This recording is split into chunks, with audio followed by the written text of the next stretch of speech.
quand il dit « j'aime pas les étrangers, mais toi, tu es différente », moi, je voudrais qu'il se demande ce que les étrangers pensent de quelqu'un d'aussi bête que lui. Ouais.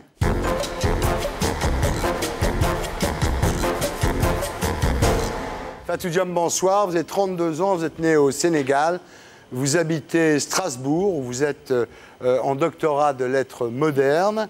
Et vous publiez chez Anne Carrière un livre qui s'appelle « Le ventre de l'Atlantique ». C'est l'histoire de Sally, qui, comme vous, est née dans l'île de Niodor, au Sénégal, qui vit à Strasbourg, divorcée d'un blanc et qui fait des études. Et comme vous, Sally a un frère qui rêve de venir la rejoindre en France. Hein, c'est un peu la même histoire. C'est un petit peu autobiographique, on peut dire, je pense.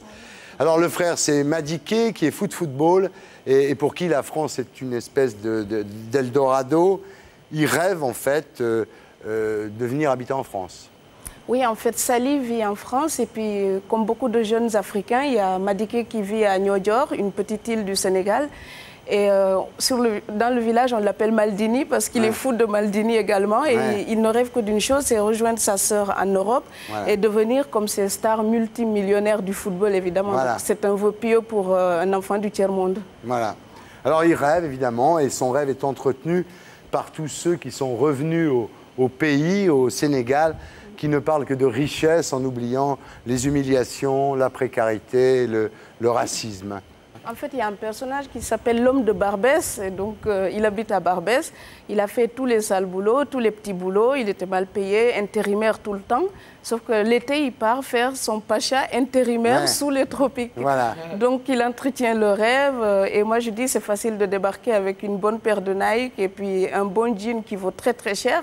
Quand on a mangé des pâtes et puis des pommes de terre toute l'année, c'est très facile d'aller faire fantasmer des jeunes qui n'ont jamais rien vu d'autre que ce qu'on leur montre à la télé. Parce qu'évidemment, on ne leur montre pas la vraie vie des immigrés ici. Donc, je voulais aussi analyser le rapport difficile entre les émigrés qui sont en France et leurs familles restées au pays. Parce que les membres de la famille au pays, ils ne se rendent pas compte que parfois leurs attentes sont démesurées. Donc, quand on est en Europe, on a toute la famille à porter. Alors, à vos souhaits. Laurent, qu'est-ce qui s'est passé? Pour éviter ça, j'ai senti l'éternuement, je suis parti. Et c'est encore pire, Laurent. Excusez-moi. Qu'est-ce qui se passe, mon petit Laurent? Elle a mis de la poudre de perlimpinpin, j'en ai plein le pif. Je sais pas. Non, ce qui est extraordinaire, c'est que pour sauver son frère, Sally essaye de détruire le mythe de la France Eldorado. Et c'est ce qui est très intéressant dans votre livre, c'est-à-dire l'immigration, mais vue du côté africain, c'est-à-dire vue de là-bas. Alors effectivement, c'est vrai que quand on est un immigré, qu'on vit en France, qu'on envoie des mandats au Sénégal et qu'on fait vivre toute une famille, ce qui est un petit peu une obligation, vous dites d'ailleurs, on devient une espèce de héros. Et quand on revient, c'est ce que vous racontez au sujet de l'homme de Barbès, on peut épouser qui on veut, en fait. Oui, c'est vrai qu'on n'épouse même plus le prétendant émigré de retour, on épouse la France.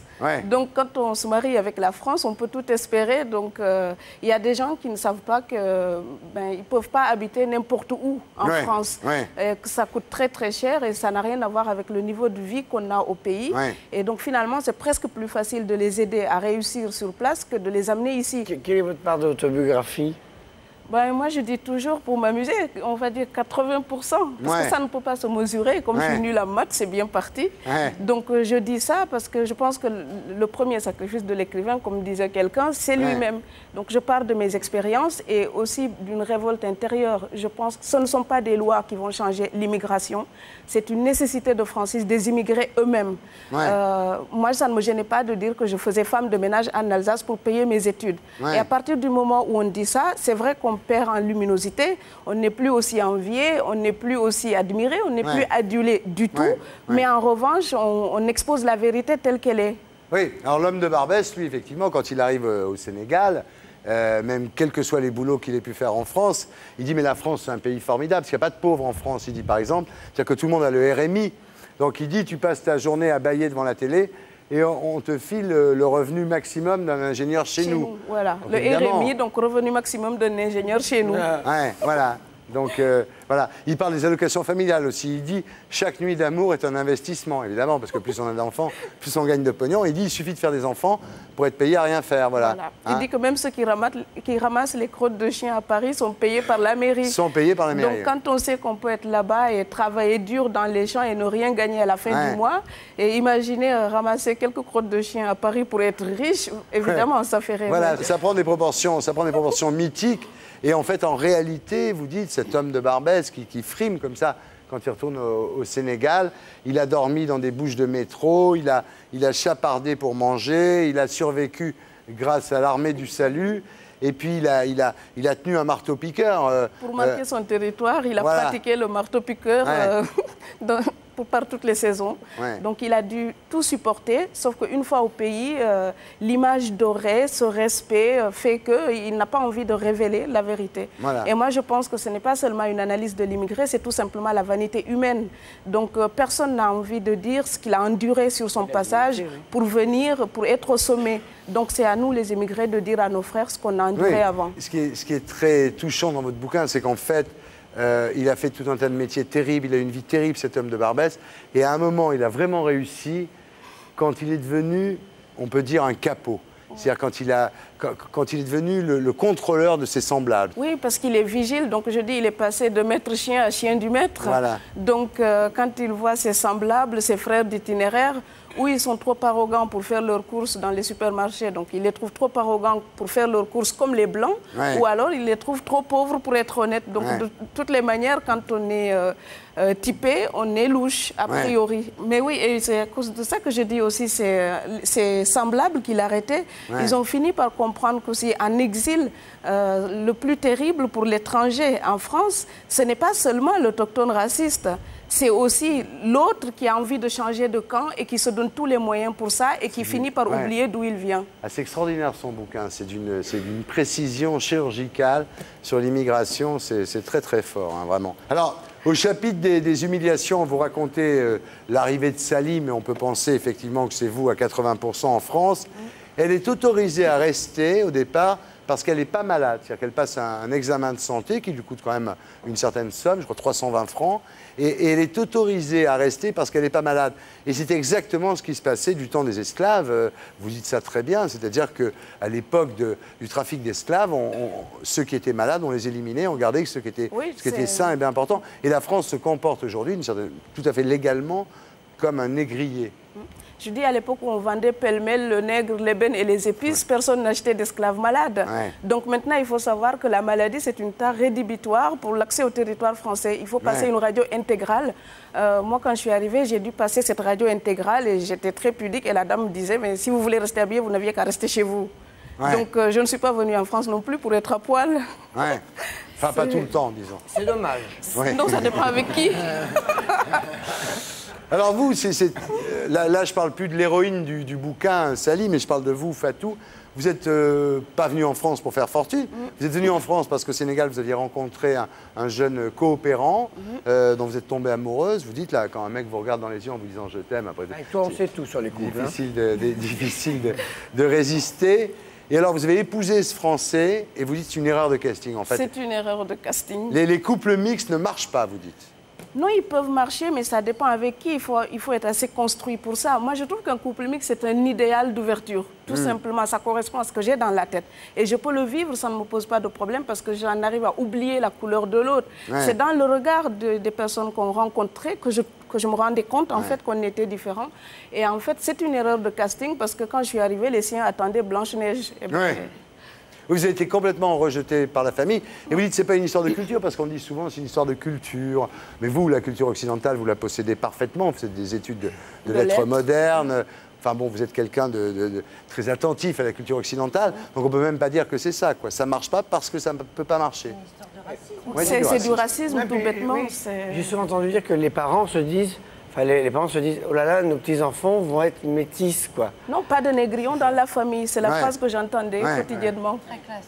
Alors que vous, je disais que vous étiez intéressé par la culture occidentale. À peine arrivé, vous allez sur la tombe de Chateaubriand à Saint-Malo, à peine arrivé en France. Alors, vous y êtes écrivain, mais pour vous, c'était inimaginable de devenir écrivain. C'est quelque chose de participer vraiment là du mythe, c'est le cas de le dire, du rêve. Et alors... votre mari français, alsacien, voulait pas que vous écriviez, et sa famille non plus.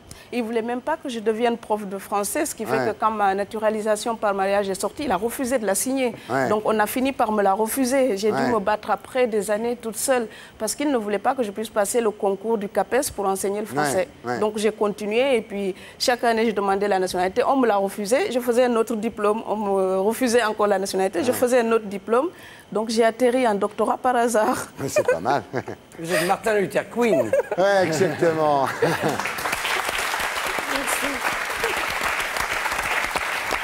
Est-ce que c'est vrai que lui, il ne voulait tellement pas que vous écriviez qu'il est parti un jour avec votre manuscrit? Le premier, et moi, quand on a réclamé ça, parce qu'il y a eu un procès et tout, et il n'a jamais voulu le rendre, il dit qu'il l'a détruit, qu'il a aussi détruit les disquettes, puisqu'il avait aussi abîmé l'ordinateur. Il ne fallait pas que j'écrive. Vous pensez, une négresse en plus, un télo, qu'est-ce qu'on va en faire? Donc, il est parti avec, et quand j'ai réclamé, j'ai mon avocate qui s'est battue, elle n'a rien pu récupérer, et puis moi, je leur ai dit, laissez tomber, quoi. Il a tout emporté, sauf mon cerveau. Donc, je peux continuer. Vous êtes en proie au racisme, vous entendez des phrases du genre, une femme chez qui vous allez chercher du boulot à un moment, qui vous dit, toi, il y en a qu'à comprendre madame, quoi. C'est-à-dire qu'en 2000 et quelques, il y a encore des gens qui vous parlent comme ça, quoi. Ah, moi, je dis qu'il y a peut-être des Occidentaux qui auraient des leçons à tirer de quelques vadrouilleurs du tiers-monde. Parce que moi, je viens de mon tiers-monde, mais j'avais déjà vu beaucoup de pays européens, parce que même quand je faisais des ménages, je m'offrais des voyages jusqu'aux États-Unis. C'était pour m'ouvrir la tête. Donc, quand vous tombez sur une dame qui n'a vu que sa campagne natale, il a beau être naturalisé français et avoir toute la culture de base de Victor Hugo, il n'a rien de plus qu'un digne sédentaire de Niodior. Donc,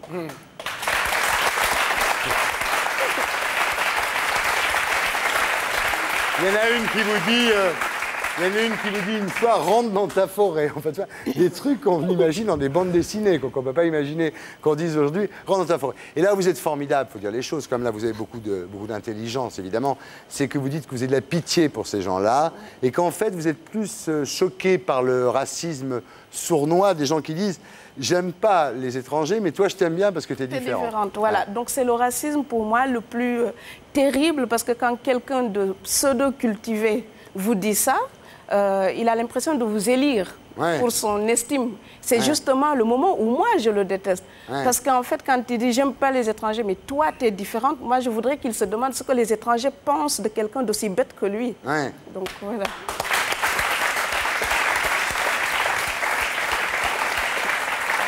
C'est un livre très, très sain. Alors, on va terminer sur une phrase de vous, qui est dans votre livre, que j'aime beaucoup. Pour finir, vous dites « Partir, c'est devenir un tombeau ambulant ». Oui. Et vous vivez comme ça, avec votre théâtre d'ombre dans la tête, quoi. C'est devenir un tombeau ambulant où les vivants et les morts ont l'absence en partage. Parce qu'on porte en nous nos familles qu'on a laissées derrière nous. On porte en nous aussi nos morts, nos souvenirs d'enfance. Et tout ça est en nous, mais personne ne peut le voir. Et moi, à travers ce livre, je voulais aussi raconter des destins. Il y a des personnages qui traînent leur destin. Et je voulais, par ce livre, dire aussi aux Occidentaux, quand vous regardez un étranger, regardez l'histoire humaine qu'il y a derrière. Tout le monde n'est pas venu voler une tarte à la crème. C'est ce que disait Volton ici, la saison dernière. Il disait que quand les Américains arrivent en Irak, ils ne se rendent pas compte que les gens qui sont en train de bombarder ont 5000 ans d'histoire derrière eux, quoi. Oui, c'est exactement ça. Et je dis parfois on dort tranquille parce que les cris des autres n'arrivent pas jusqu'à nos oreillers. Merci. Ça fait du bien d'entendre ça. Et pour être sûr de ne rien rater de Inarditube, abonnez-vous et mettez un pouce bleu.